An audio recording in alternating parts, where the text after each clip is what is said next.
got to talk about GLP-1s. These are, in my lifetime, the best drugs that have ever come along to treat insulin resistance. GLP-1s are a better diabetic medication for type 2 diabetes than all the other medications combined.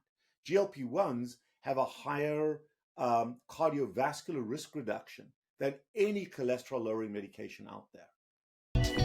You're listening to the Family Health Lab. Healthy parents, healthy kids. You're known by your handle as Carb Addiction Doc, which you start all of your YouTube talks with and your presentations. But I'm just wondering about your actual day job. You're a paediatric surgeon, and I'm very, very intrigued what that looks like. Yeah, so I am a board-certified adult general surgeon, a board-certified pediatric surgeon. And years ago, both from my own perspective, I topped out at over 300 pounds. I was a pretty heavy guy, about 150 kilos. So, you know, that I had a personal journey, but then also I saw the same issue with my colleagues, and I am an expert at failing weight loss programs. So, you know, we all try these various programs. We lose weight. I'm doing great. And then a few months later or a year later, boom, it comes back. And the same was true with a variety of other things that we did. As a surgeon, we are involved with bariatric surgery, and we see patients do great for a few years, and then they regain the weight. So I realized that the current methodology that we were using was completely incorrect. Both my own management within my own life was inappropriate, calories in, calories out. And this is 25 years ago now, before all the noise. You know, this was in the Atkins era. And then also I saw in my patients, my young patients, my pediatric patients, I'd be taking a gallbladder out of somebody who was 130 kilos at 13 years of age. And everybody blamed fat. But when you go into that kid's room, they're drinking Mountain Dew or Coke, they're eating fries, they're eating Big Macs and you know, the bun and the burger. And I looked at them, and 90% of what these kids were eating and demanding to eat, demanding to eat at 13 in almost a violent way right after surgery, was sugar and starch. It wasn't fat. So how could we blame fat for all these illnesses, for their obesity, for their gallstones, if they weren't eating fat?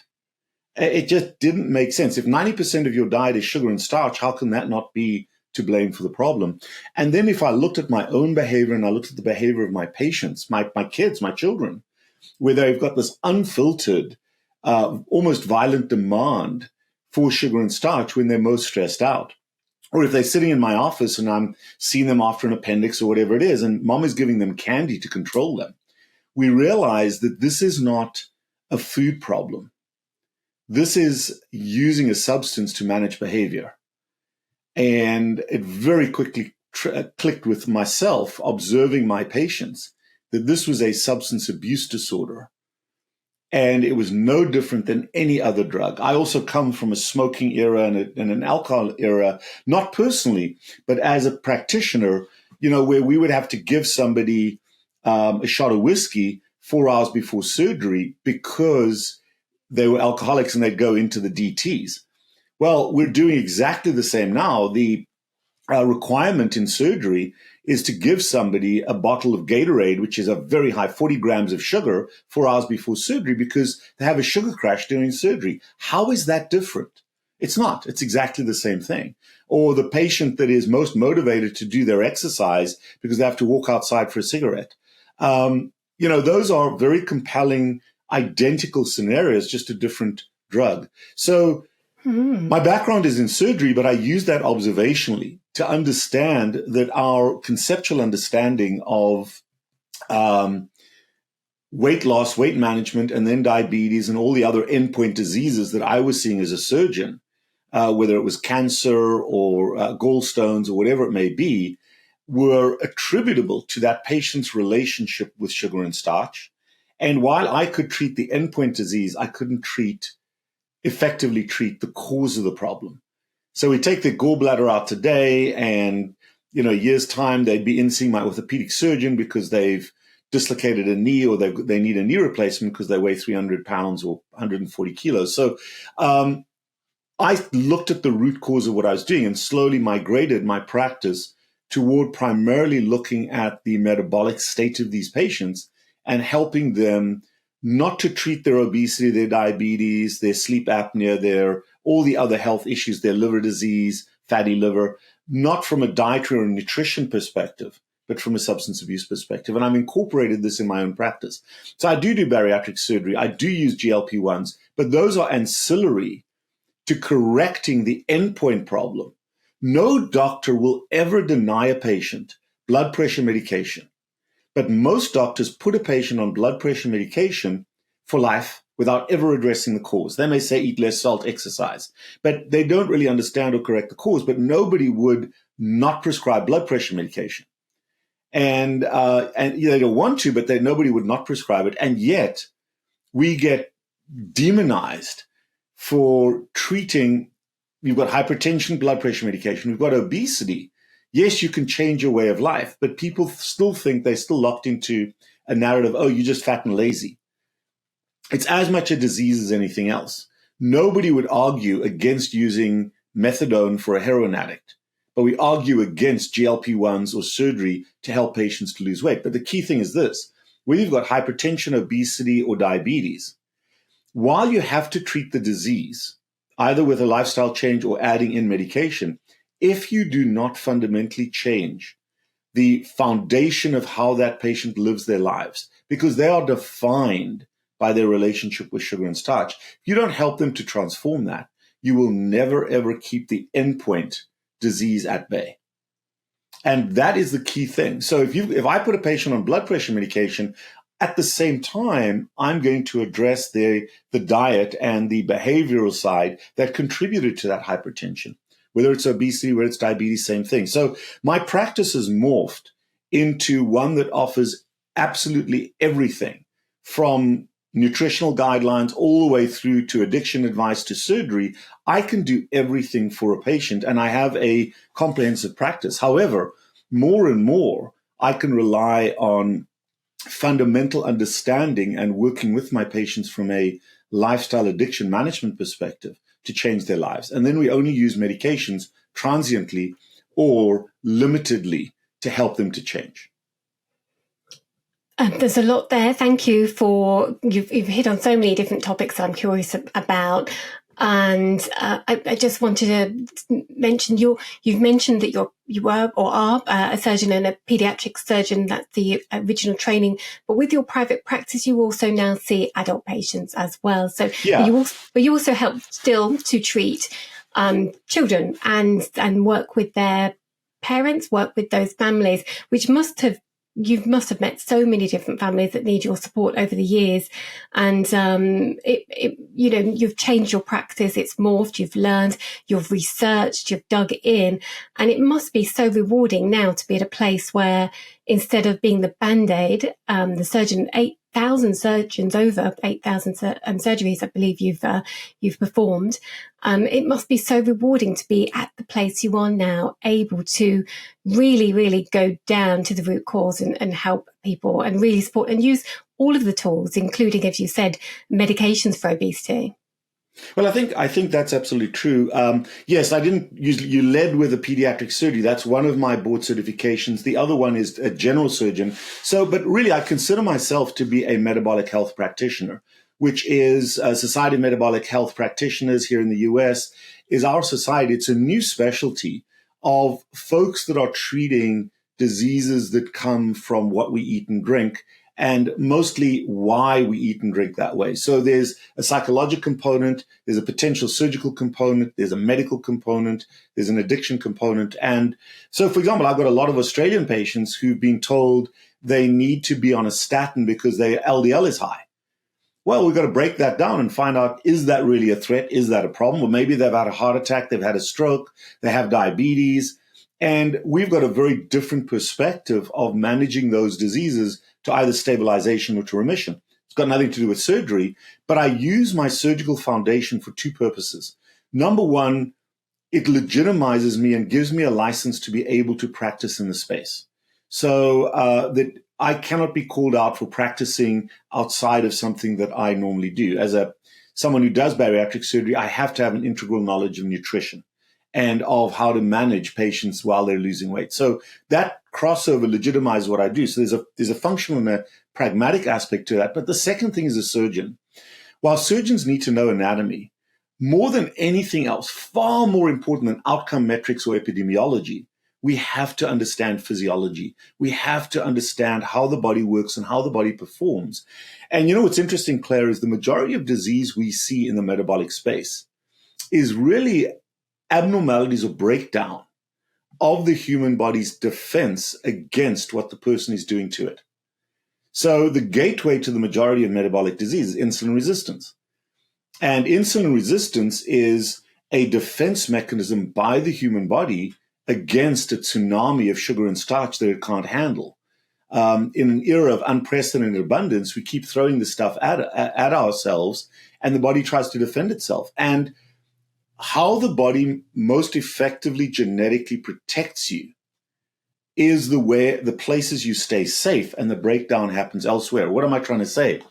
If, for example, you're enormous, but you have fairly normal blood sugar and you do not have diabetes, that genetic predisposition there is toward producing high levels of insulin that can readily turn sugar into fat. So the disease does not come, it's triggered by sugar consumption, but the breakdown doesn't come because of sugar. It comes because of the body's protection, which is to produce massive, unrelenting amounts of insulin. And insulin is a regulatory hormone. So when you have perpetually high levels of insulin, instead of fluxes throughout the day, that insulin failure leads to dysregulation. So we get cancer, we get Alzheimer's, we get polycystic ovarian disease in females, low testosterone in men, we get activation of autoimmune disease, most commonly is thyroid or celiac disease. So we get these activations on the obesogenic side because of high insulin. On the other side, the same person with a different genetic makeup may eat a lot of sugar. They can't produce a lot of insulin. Their blood sugar goes up. They're not going to be fat. They may gain some weight, but for the most part, they can't get the sugar into their fat cells adequately. They can't turn it into sugar. Their blood sugar rises. Those are the folks that are going to get heart attacks and strokes. They're going to have vascular issues, nerve and ligament and tendon issues, their joint issues, frozen shoulders, that kind of thing. So as a physiologic physician, which my surgery taught me, I am now able to understand what is happening inside of you, what those pathways are, and both help you with lifestyle as well as with medication to transform and diminish the defensive harm your body is doing to yourself. So once you understand that and you can help those folks to understand their own personal, unique individual physiology, we can help them at an individual level. All too often now in healthcare, we place people in a generic box. This is this is the standard guidelines, and everybody's treated the same, but everybody is not the same. And in my background, I'm able to understand that. So that is the tremendous benefit that folks get from me. The other key thing about being a surgeon as opposed to a medical practitioner, and this is something that frustrates the heck out of the majority of my patients. As a surgeon, before I operate, I have to get consent. I cannot operate on somebody without their consent. And consent has 4 or 5 requirements. You need to know what the benefits of the surgery are. You need to know what the risks are. You need to know what the alternatives are. And you have to have autonomous decision-making as a patient. And you have to have the unpressurized right to refusal. And that is what is ingrained in me as a surgeon. You go to your doctor and they do your annual blood work and your LDL or your cholesterol level is high. They will beat the crap out of you to take a statin. Oh, you must take a statin. Your LDL is high. They use fear and trust in a vacuum of knowledge, in a lack of information to get patients to comply with the drug under threat. And if you don't listen to what I'm doing, I don't want to see you as a patient. And if you do have a heart attack, it's because you didn't listen to me. And more and more healthcare is based because the doctors have to conform to the algorithm. So they have to check a box. And if you, as a terrible patient, comes in and says, no, I'm not going to follow your recommendations, now I'm out of compliance. What do I do? So they are very compelled to use emotive reasoning in an information vacuum to create compliance of their patients. And what happens if that recommendation is wrong? Or what happens if it conflicts with what that patient wants to do? Now you're clashing with your healthcare system. And we call that iatrophobia or fear or disdain for your physician. And when I was growing up as a young medical doctor, physicians held a very high level of trust. In the modern era, physicians hold a high level of distrust with their own patients. And that is very traumatic and very challenging. So as a surgeon, I function from a perspective of compliance and shared decision-making. I don't listen to algorithms. I look at you as an individual, say, okay, this is what I think, this is my opinion. I'm going to make these strong suggestions, but you decide. If I say don't take a statin and you say, well, my other doctor said I should, that's fine. I'm not going to fight you. It's your decision. I'm going to support you at the point where you're coming from, not where I want you to be. And that has transformed in healthcare. That's how most doctors used to be. Now we've changed because of algorithm care and because of best practice guidelines that we all have to conform with, and by which here in the US we get paid. So I get paid more if I prescribe a statin.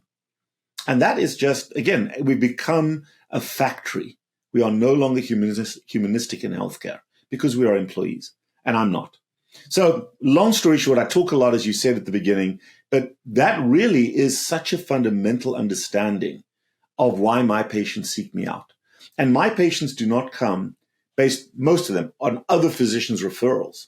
The reason I do a lot of work on YouTube is to allow patients to get to know me so that they can choose to see me as a practitioner or see me as a second opinion.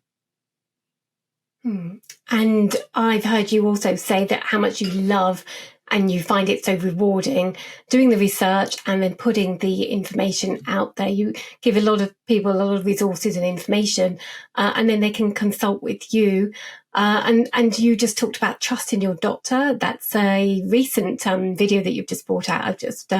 I just saw that and just popped up on my feed, and I watched that, and it really rings true. I think you talked in that about people having fear of their physicians, but actually a lot of people in the comments were repeatedly saying they actually distrust their physicians, which is interesting. But actually, Rob, it's actually very lonely and isolating if you have a health problem and you do not trust that person there to support you.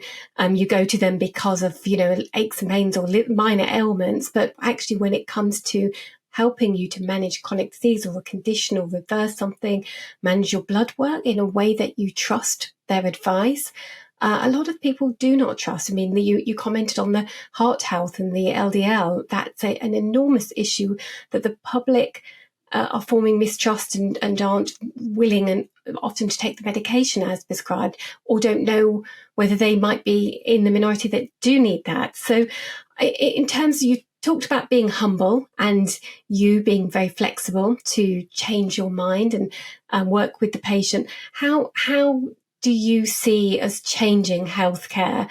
I know there's lots going on in America at the moment, topics that you've been vocal on as a bit of a thought leader, really, over many, many years with your presentations that you've given at some of these conferences and the research that you've done and your YouTube channel. A lot of those are now very much in the public domain and actually being talked about at in American policy level. So your comments there on how we might change and what changes you'd like to see. Well, I think there are issues on a variety of different levels. I think in the 1990s, but really it started in the 70s, but in the 1990s in the US, healthcare became an industry and more doctors moved out of the mom and pop private practice that knew the patient from birth to death for their whole lives.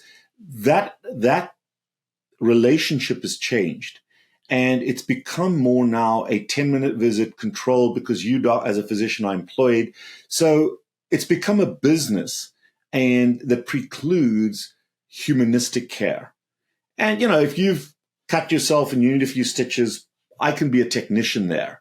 But when it comes to your own way of life that is causing the majority of our diseases, it's built upon trust and a relationship. And the first thing is the way that healthcare has become where we get paid for widgets and procedures, not for talking to patients.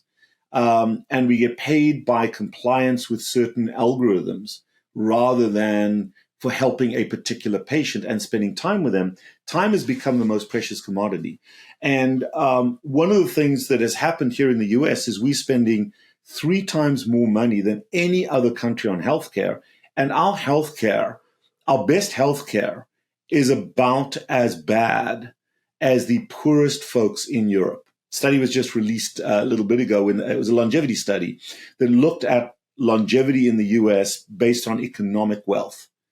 And like you'd predict, the wealthiest people in the US live the longest, and the wealthiest people in Europe live the longest. They could afford to be engaged in the healthcare system. However, the interesting statistic is this, that the longest living wealthy people in the US only lived on average as long as the poorest people in Europe.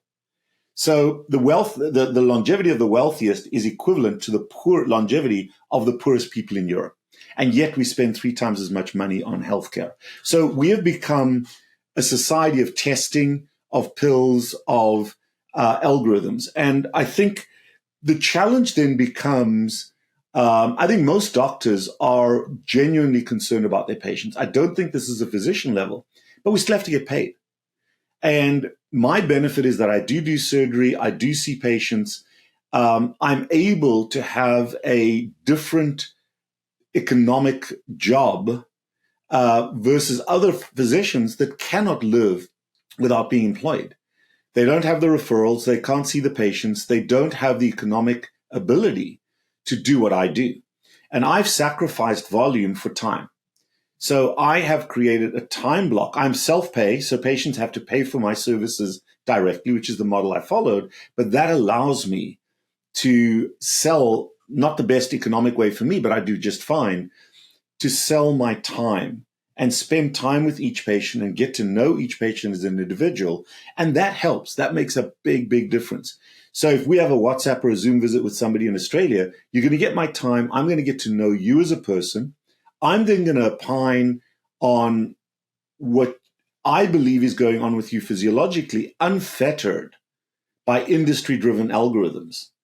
And then we can come up with a solution together, a shared decision-making plan to test a few things to transition you at the pace and to the capacity and in the direction you'd like to go with the information you have. That's how healthcare should happen. The problem is that the economics and industry are barriers.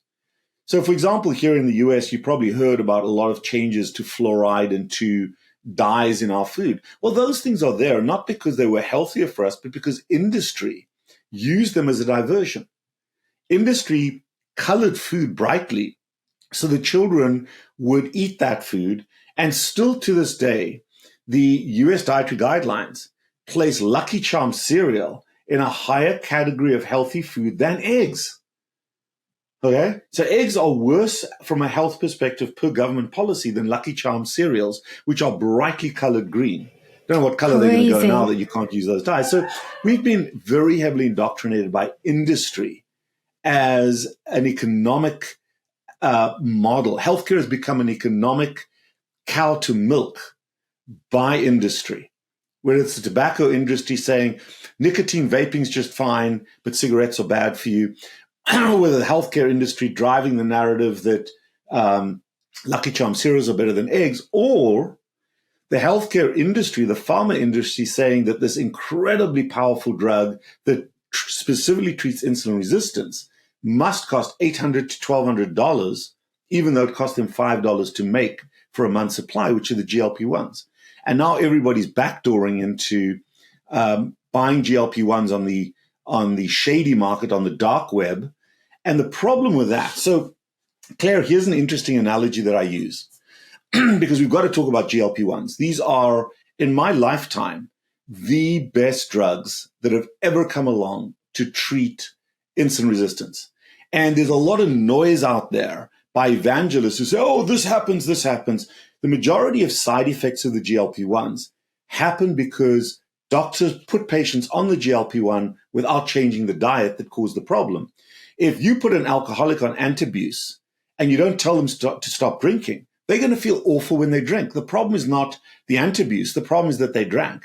but nobody tells patients not to. So GLP-1s, in my opinion, have replaced bariatric surgery for the most recalcitrant obese patients. GLP-1s are a better diabetic medication for type 2 diabetes than all the other medications combined. GLP-1s have a higher cardiovascular risk reduction than any cholesterol-lowering medication out there. GLP-1s help with cognitive repair. They help with polycystic ovarian syndrome and infertility. So they have a great role to play. And in our space, and certainly out there, we've demonized them. But in my opinion, and there are countries around the world where they've done this, GLP-1s should either be available over the counter, like they are in Mexico, because the reality is everybody's doing them. I'll give you my analogy. You asked for analogies. I believe prostitution should be legal.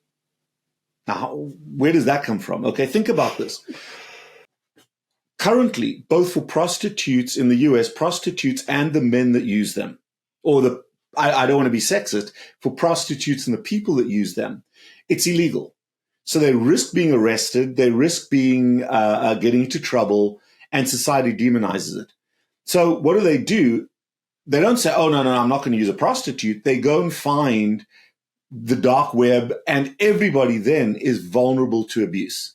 So the prostitutes get abused by the Johns, they get abused by the people that manage them. They're not getting paid, and certainly they're not going to get the health care that they need, because if they go in with repetitive STDs, the doctor is going to say, hey, we've got a problem here. It is the worst place for both the woman and the John to be, okay?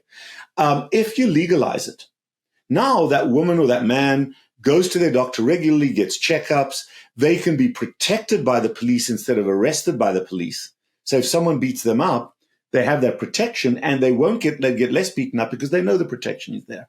The John can then go to a safe place where he's not going to get, or she's not going to get robbed or beaten up.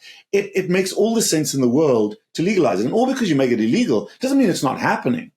It's just happening in a bad place. Now, let's use the parallel. Everybody in America is on a GLP-1.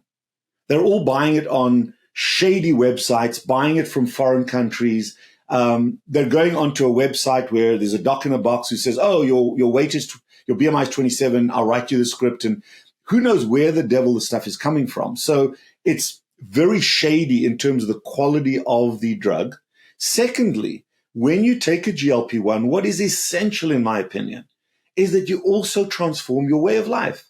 Otherwise, you're wasting your money. You lose some weight, and it rebounds right away, and you become malnourished along the way. It's an awful way to lose weight if you are just using the medication, because it works very effectively, but all these other issues happen.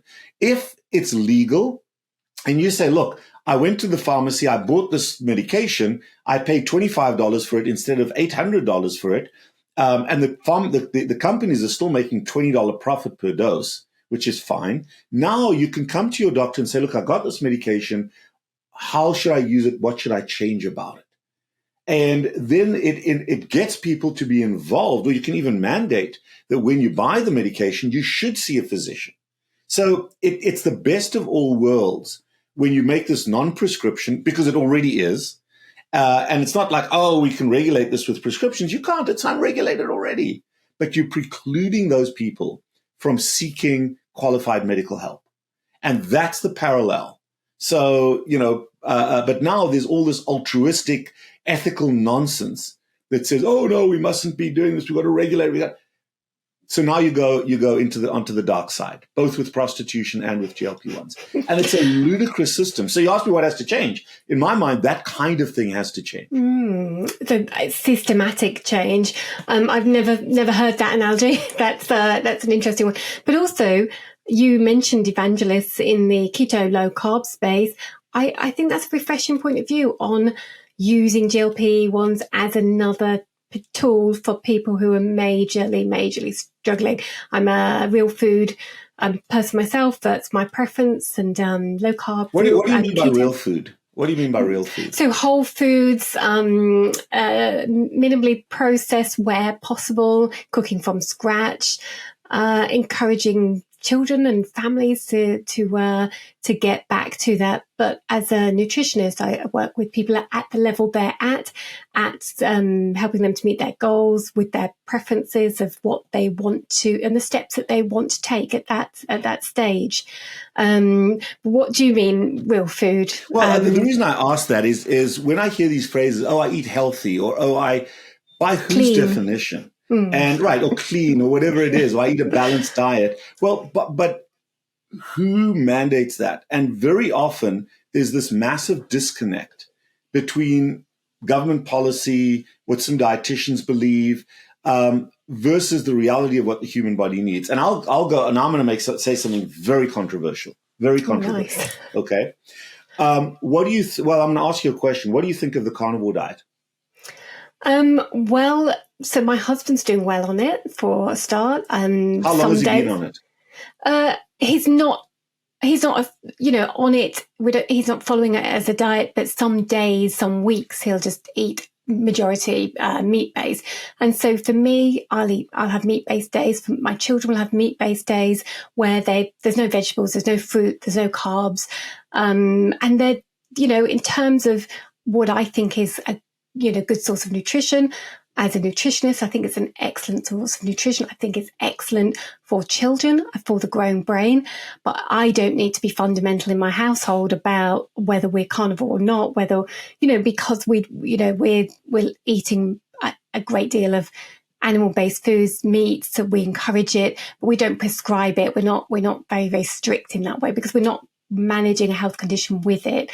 But in terms of, for me, children being positive and being exposed to different meats as well, not just steak. I don't think, but different types of meats and different types of milks, butter, animal-based food products. I think it's extremely beneficial for the growing brain. And I've looked at a lot of research, a lot of studies, a lot of information on this, and I'm very, very positive. I know that is something that you're very passionate about with your own children, with your own son. You've talked about him and his diet, and your wife, Janae, talking about your food. So, but yeah, I'd definitely be interested in your take, Rob, on that. Well, you see, it's such an important and evangelical topic. And I use the word evangelism to separate the religion of diet from the science of what the human body needs, from the physiologic basis of optimum health. And it's a very interesting time in our society, and I'm going to in our kind of small group, because you led with saying my husband's carnivore, but that would be like a vegan saying I'm vegan, but I eat steak every now and then. The appropriate statement is that your husband is carnivore based, and that your family is pretty much a carnivore based. In other words, you eat a relatively high propensity of animal based products, but you have a full diversity of, and again, the way I try to express it is food that used to live. In other words, if you take the vegetables, because, when you say, oh, I eat healthy, I eat all those words that we use, they become so distorted that nobody really knows what you mean. That's why I asked the question. But if you eat a food that used to live, it came out of the ground, or it was killed in some way if it's an animal, or it came from the animal, such as dairy or eggs or whatever it is. But it was something that lived, or was part of something that lived. It isn't some processed piece of junk. Now, the only challenge there is that in my lifetime, there are very few vegetables, if any at all, vegetables and fruits, that I can go into a grocery store to buy that existed when I was born. Think that one through. They've all been hybridized by big industry. And unless you go to some farmer's market where the tree is 1,000 years old or the plant is the same species, but now you've got Monjaro here, which is just creating hybridized foods that are pest-free, that are bigger, that last longer on a shelf, that food, even though it is single source, it comes from the ground, it is created by human. It's lab-grown food. It is, yes, it was lab cultured, it was lab hybridized, it was lab created, and we put it in the ground for a little while to create it. So we have to create a completely new reality about the true source of our food. Does it make sense? You get all these people saying, oh, lab-grown meat is so bad, while they're eating lettuce or an apple that was grown in a lab. Again, it's a nonsensical way of going. But let's flip across to something else. So again, there's so much that we have to unpack when we have to undistort the reality of how we speak. Does that make sense?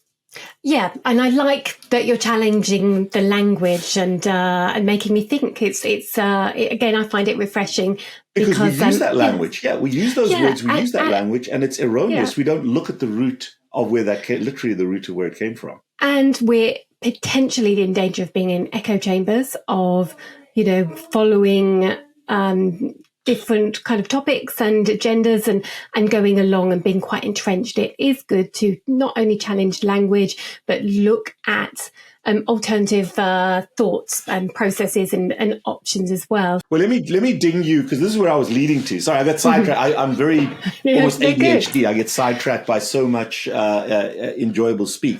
But the place where I was going to, which is the most controversial thing, is the carnivore diet. Very popular right now. There's lots of movements getting people to use the carnivore diet. And while on paper, it has all the nutrient elements that we need, there's no question about it. The body does not function based on nutrition. Again, semantics, but it's important. The body does not function based on nutrition. The body functions optimally based on the hormones that regulate our nutrition. Okay? So you can say that on a carnivore diet, there's no carbohydrates on a carnivore diet except in some dairy. So if you're not drinking milk, you may be eating some cheese and butter, but on a carnivore diet, there's an absence of carbohydrates. And the human body, that people say, well, that's fine because the liver is extremely good at generating sugar. Absolutely true.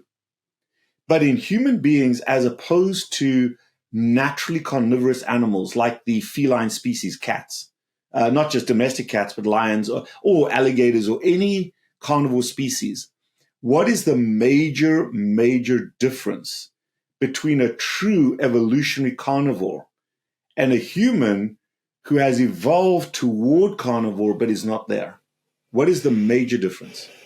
And why a carnivore diet is not a good idea for humans long term? Woo, there's the controversial statement. Okay, it is I'll tell you this, it's an unsustainable diet. Pure carnivore is unsustainable from a health perspective long term for a human. It is the most effective elimination therapeutic diet to get rid of disease.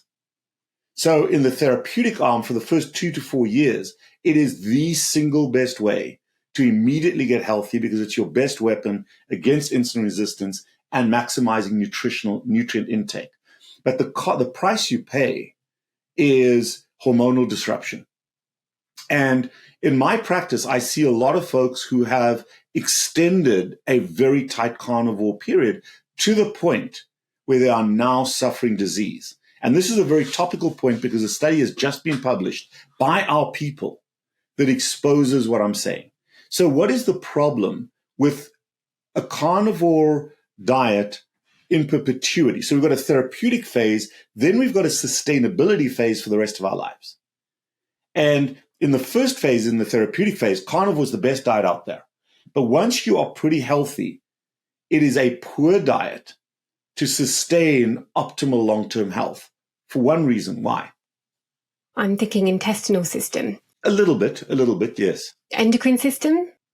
Yeah. So the difference is this. In pure carnivores, they've evolved whereby mostly amino acids, which are the breakdown products of protein, and fatty acids, the breakdown product of fat, trigger 100% of their insulin release and insulin production.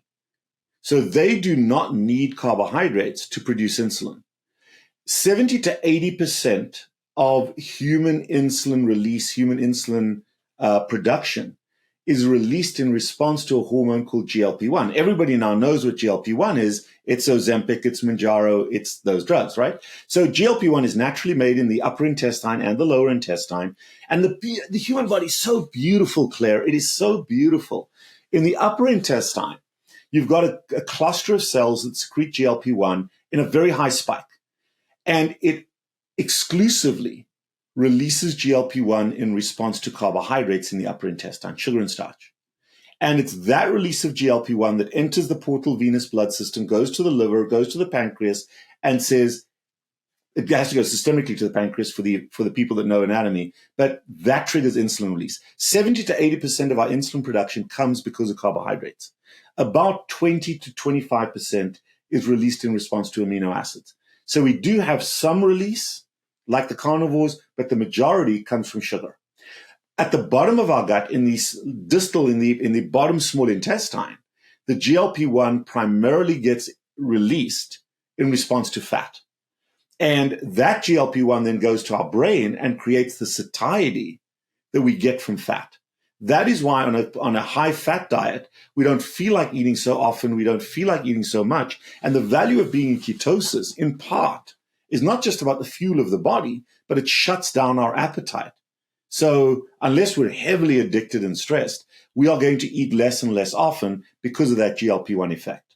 If you're eating sugar all the time, you're spiking insulin, your blood sugars are doing this, you're going to be eating repetitively. And you're not triggering the fat-release GLP-1 that suppresses appetite. However, if you've been on a carnivore diet for a very long time, now your liver is still producing sugar from protein, gluconeogenesis, very good. But the muscle cells, which are the largest users and storers of glucose, liver is number 2, the muscle cells require insulin in humans. And the way that insulin gets triggered is from GLP-1 and carbohydrates. So in my long-term lean mass hyperresponder carnivores, they have too low an insulin. The phrase that I've coined for this is called insulin suppression. And when you are insulin suppressed, you're functioning like a type 1 diabetic. The type 1s don't have insulin to produce. The LMHRs don't produce insulin because they don't have the trigger. And now the sugar goes out to the muscles. It cannot get into the muscles. The muscles don't care because you're fat adapted. They're using fat.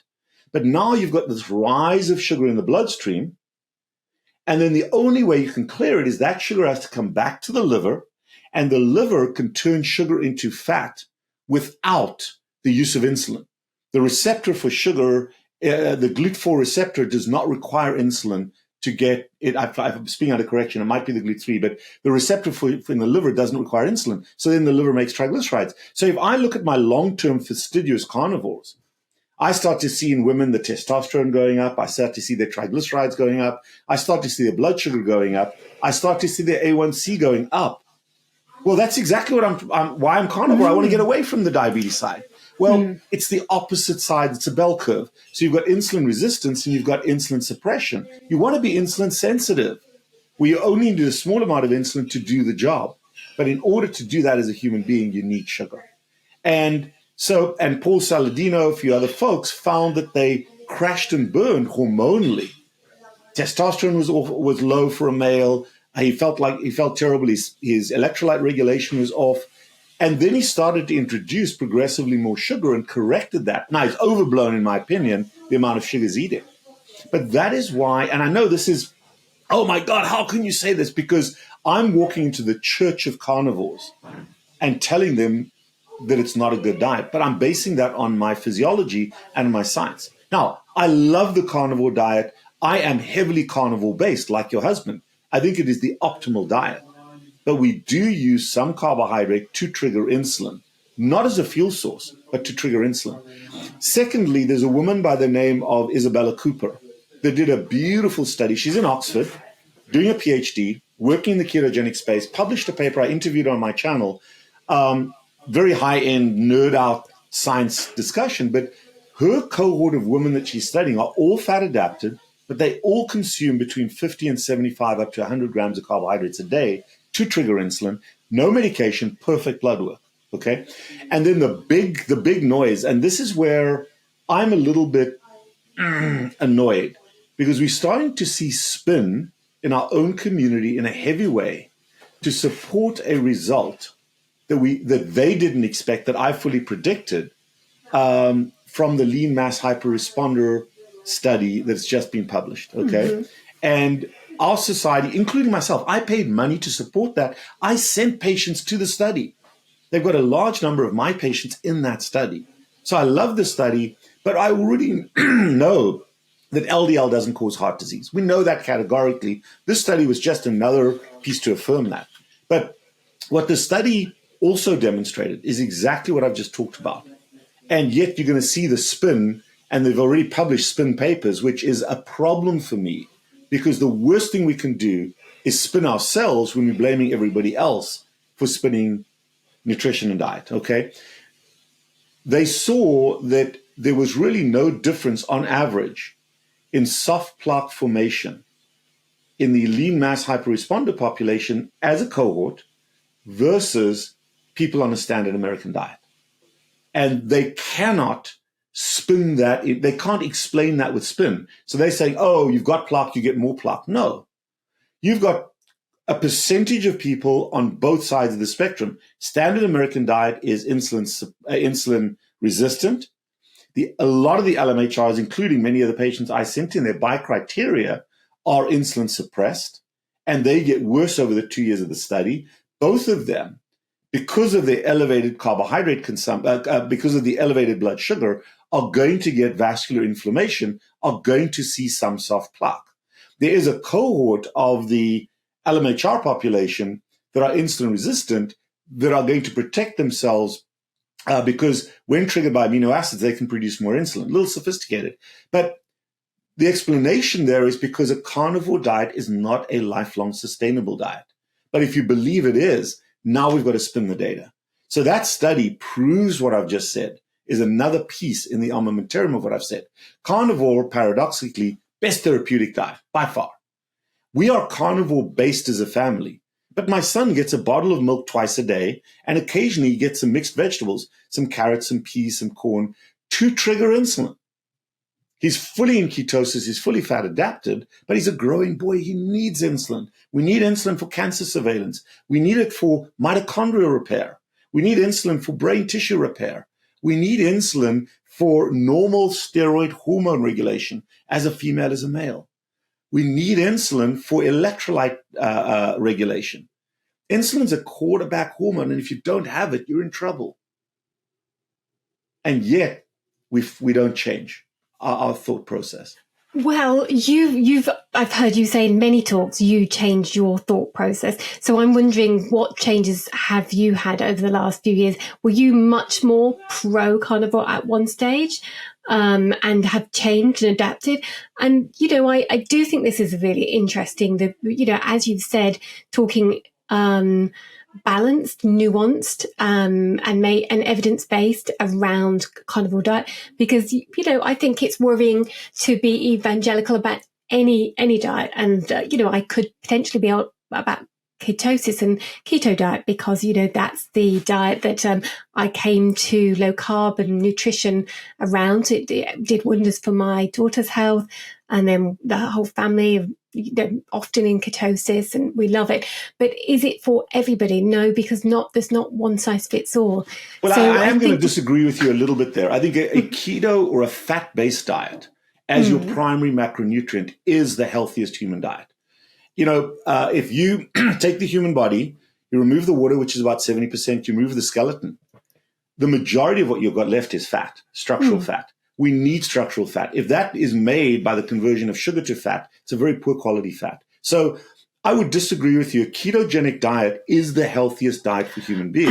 I'm not saying it's not. I'm saying we don't need to be evangelical. So if I'm I'm working with somebody and they don't want to go there, they're 5 layers above that standard American diet, I don't need to push them straight onto a keto diet. Absolutely. Or carnivore diet or anything.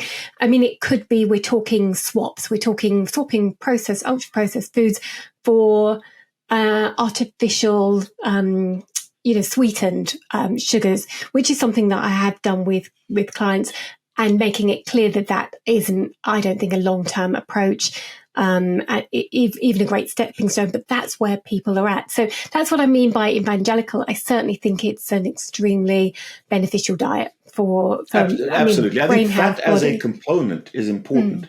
The other thing that conflicts with this also is you've got to take into account the addiction element. And so there are certain forms of certain types of sugar and starch that there's just no way I'll ever eat because it's a trigger for me. So I've got to get my carbohydrate trigger from something else that doesn't trigger me. And the ones that rarely trigger people are vegetables. So even the starchy vegetables. So instead of, from a dietary perspective, counting how much carbohydrate there is, the addiction process is binary. It's yes and no. So I can eat peas, but I don't eat ice cream. It's a binary approach that I use because peas are I'm not going to come home after a rough day, pile a plate up like this with peas and eat them for the emotional benefit.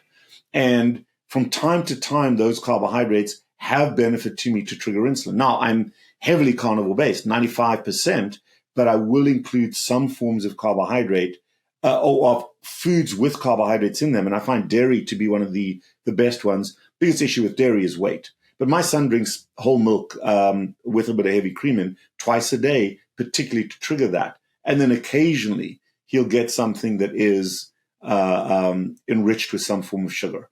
But that is primarily to trigger insulin. And that leads me to talk about your own foods and your health. So you mentioned it at the very beginning of our chat that you've lost a great deal of weight, but you've been working in this industry as a doctor, as a surgeon for over 20 years, and your weight loss was over 20 years ago. And you're really a pioneer in finding carbohydrate reduction therapies and ketosis and being very positive about the carnivore approach. And now talking about it as one of the therapeutic tools, which I think is a good place to place it, to be fair. Alongside, I would say, GAPS type diet, myself with nutritional, nourishing traditional meats and foods and broths and very, very, very low carbohydrate. But yeah, your own story of how did your health personally benefit, and then your family. What do you eat in a typical day? Well, the first thing is I lost my weight 25 years ago. I've had a few struggles like any addict. I've had some relapses, but I manage it pretty well. And am I perfect? No addict except those evangelists on the internet are perfect for a little while. Again, I put that out there a little bit skeptically, but I'm very honest about my own struggles and my own victories. As a family, we primarily are animal based, and it's more pragmatic than it is physiologic. I hate throwing out dead vegetables at the end of the week.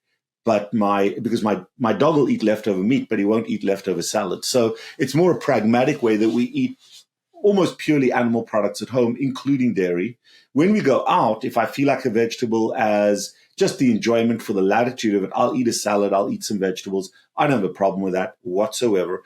The other key thing is we have a broad range of foods that we eat, macro, micro, and a diversity of animal products. There's no animal product that you should or shouldn't eat. And anybody tells you you must or you mustn't doesn't understand who you are. They're coming, again, from their own belief basis. The only thing that applies for me and my patients is whether we like something or not. My wife hates liver. I like liver. I'll eat it. Okay. I don't like bacon. She loves bacon. So again, that is a choice. But if the range is wide enough, we're okay. And this whole thing about demonizing dairy, the only 3 reasons not to use dairy is if you have a true allergy to milk protein, not to lactose. That's just an intolerance. That's a receptor recruitment. But it's a casein or a whey protein allergy, which is very rare. If you have, it's not very rare, but it's rare. It's actually one of the more common ones together with egg allergy. However, it's a protein allergy that is a real allergy, not measured by some allergy testing, where you have a true reaction. And, I got bloated when I drank milk. Yeah, but you haven't had it for 10 years. The second one is weight gain. And the third one is if you just don't like it. So, those are the reasons not to drink it. But because all of nutrition in 1927 is based on the analysis of breast milk. Okay, so in 1927, there's this foundational study of the recommended RDAs is based on the analysis of what was in breast milk. Now, to the best of their ability in 1927, and that's where the RDA recommendations came from. So again, if you look back in history, most people don't know that. But now milk is great for babies, but terrible for adults. And you must drink skim milk and you mustn't drink whole fat milk. And all those recommendations have been distorted. Remember that dairy is the only product that all mammals cannot survive without. We die if we don't have it. And dairy is the exclusive product we use during a part of our lives when our growth velocity and our developmental velocity is the fastest it's ever going to be in our lives as babies. And yet, as soon as that first few months is gone, we demonize it. It's crazy. So that is a foundation for me is, okay, what's in dairy? How can I get that from the rest of my food? But vegetables are a part of my food, no fruit. No fruit. And the reason for no fruit is because I don't trust myself. There are blueberries in my fridge. I'm doing drive-bys, so they don't exist. Okay? Nuts are fine in my house. I don't do drive-bys with them, but if you do, that's a problem. So from a dietary perspective, I have to take my own situation into consideration, plus the nutrition of my family. And we are heavily carnivore-based, like your husband. We'll have pure carnivore meals, but we have the latitude to trigger insulin. And I measure that in my blood work. So that's our diet at home. But it's wide-ranging. Includes eggs, includes dairy, beef, lamb. We love lamb, chicken, poultry, fish, seafood. I love sardines. So sardines, canned oysters, that kind of thing. I love them. So that's how we roll in our house. Yeah, I like the flexibility, and for me, the meat-based approach as well is very, very, very, very convenient.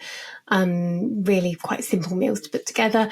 And we had pork this evening with kangaroo, which was, which Beautiful. is probably something you can't get very easily over there. But yeah, and it's just whatever takes us. I really don't like to see a particular approach in a particular meal, a particular meat sauce, this is the only one, have it 5 times a week.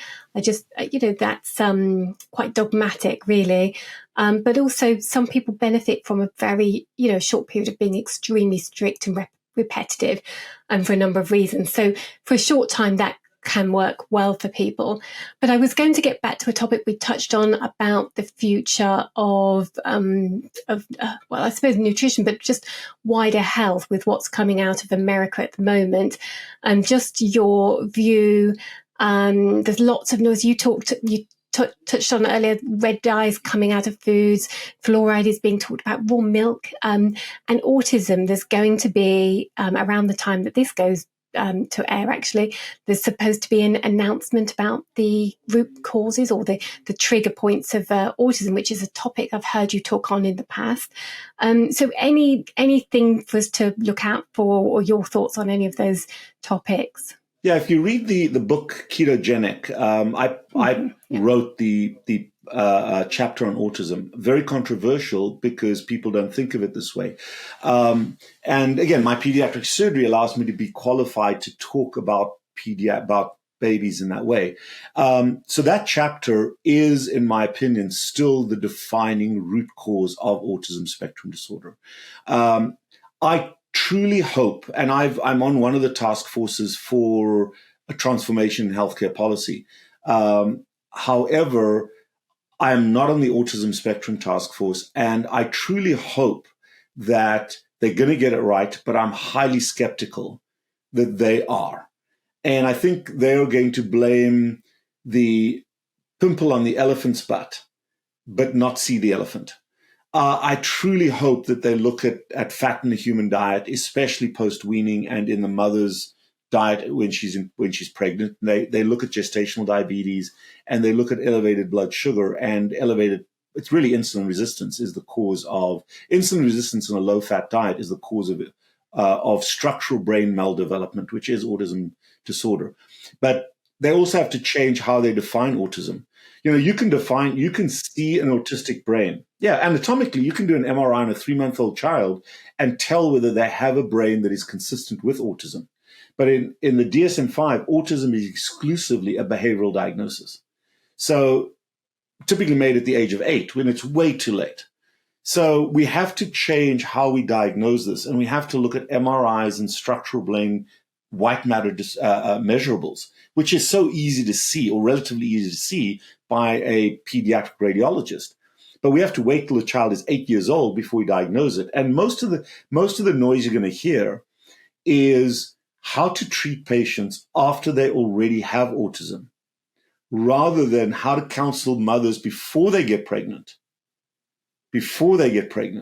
and during pregnancy to avoid or reduce the risk of autism. And, in 1970, the worldwide rates were 1 in 15,000. Now they're around 1 in 23. 1 in 23 have autism. And it's not because of more diagnosis, not because of genetics. It's because of a massive transformation in the policy of what diets are out there. So, yes, that I hope that they make inroads, but I'm very skeptical that they will, because, again, if you gather a group of people who have a strong belief that this is what it is, that's what they're going to say. They're not going to have a cognitive transformation to say, well, maybe we're wrong. Maybe we spent $10 billion on trying to find a genetic cause we haven't, but we still believe it's there. We just haven't found it. Or maybe it doesn't exist and we know it doesn't exist.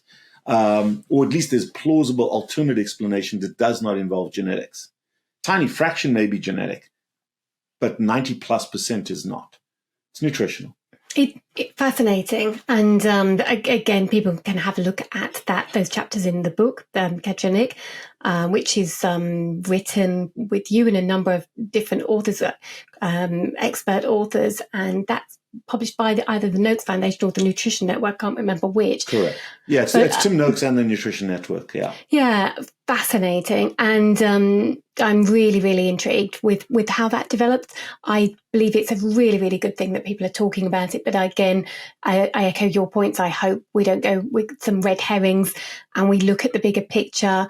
Data's really, really, really compelling, good quality studies. And a number of them internationally by different universities are showing that insulin resistance and that gestational diabetes, blood sugars, when you have a baby in the womb, and that important, preconception period are really fundamentally important. And that's really clear in the numbers that if you're obese or have diabetes as a woman, your child is 2 to 4 times more likely to have autism.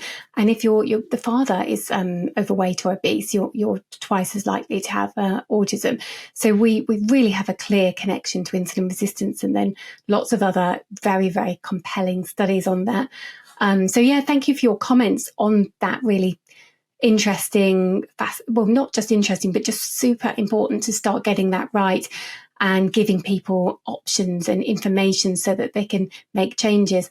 You mentioned we need to get that right before, during pregnancy and before pregnancy, but also the nutrition can help, I believe, in behaviours afterwards as well, after a diagnosis.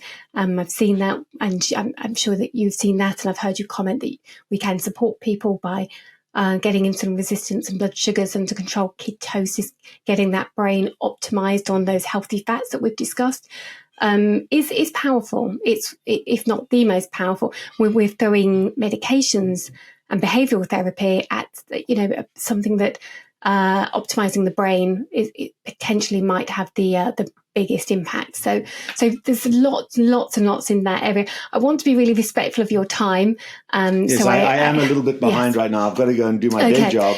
So but this is, and again, I talk a lot, so I apologize for that. But these are, I believe, important topics that not many folks have insight into, are willing to talk about. And as a practitioner, even though it's difficult to talk about some of these topics, autism, the carnivore diet in our own space, I think it is very important, whether you agree or disagree with me, that we think objectively. My phrase is, I don't care if you agree or disagree with me, if I've made you think I've done my job. Don't demonize me for how I made you feel about what you're currently doing. Don't demonize me for triggering your emotions. Think about the facts. Or maybe if you don't believe it's factual, develop your own set of facts, find your own facts. But your opinion and my opinion may be different, but there's only one set of facts. And that statement comes from Tim Noakes himself, who said, you know what, you may think this way, I may think this way in his trial, but you bring your set of facts, I'll bring mine, and let's compare them. And they couldn't bring any facts. So, again, this is something I've evolved in my thinking based on my observations and based on not believing what I'm seeing for a very long time and questioning it until it couldn't be questioned anymore because it was so truthful. In science, we always assume that we're wrong. Okay? We always have to assume that we're wrong. Otherwise, we believe our own hypothesis and will distort reality. I always believe I'm wrong, and it's the absence of being wrong that most likely makes the thought right. I like that approach, and I like that you're willing to question and challenge yourself too. But you've definitely given me food for thought during this conversation. It has been invigorating, and a lot of really interesting points on GLP-1s and obesity, the source of obesity, insulin resistance, carnivore diet, controversial thoughts on that. Shouldn't really be that controversial. Really, what you're saying sounds very rational, but I think it will be. But it's do controversial want to, because of special interests. Yeah, and I think we go deep into our silos and we stay there and we get comfortable, but also we associate as a tribe. We become quite comfortable in those, and we don't look up. So I like that, you keep putting your head up there and you're looking around and you're changing course and correcting and giving other people kind of food for thought too. How best do people follow you and get in touch about potentially the coaching?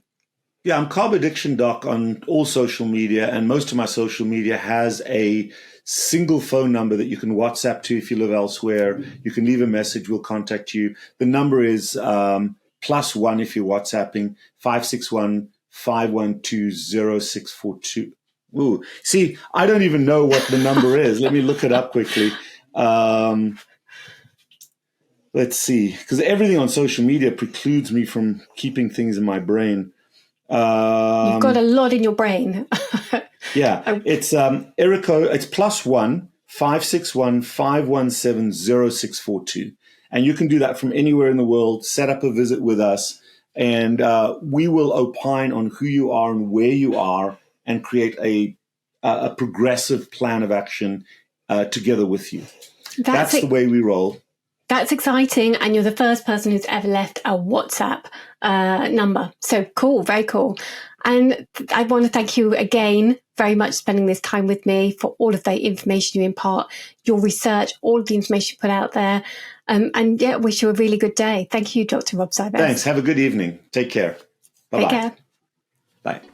Thank you for watching. If you like this video, please make sure to subscribe. This really helps us to be able to create more content.